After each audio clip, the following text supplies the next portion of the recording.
Guys আজকে একটা enemy পিকের ছাদ থেকে আমার মারতাছিল, তাকে আমি একটি অটো হেডশট মেরে লবিতে পাঠিয়ে দিই।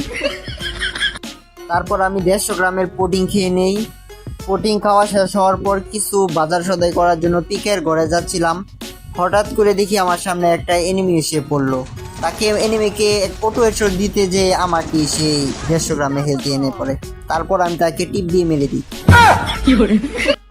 টিপ দিয়ে মেরে আমি আবার 150 গ্রামের পুডিং খেয়ে নিচ্ছি আবার, না হলে আমাকে একদম লবিতে পাঠিয়ে দিবি। তারপর তার লুট বক্স থেকে একটু বাজার সদাই করলাম। বাজার সদাই করার পর পিকের ঘরে যাচ্ছিলাম, দেখি একটা বট দৌড় করে যাচ্ছে ডাবল ভিক্টর নিয়ে।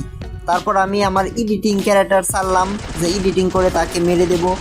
সে দেখি পুডিং খাচ্ছিল, কিন্তু তাকে আবার অটো হেডশট মেরে লবিতে পাঠিয়ে দিই। কিন্তু আমার একটু কষ্ট হচ্ছে তার জন্য, কারণ ছেলেটি অনেক বট ছিল।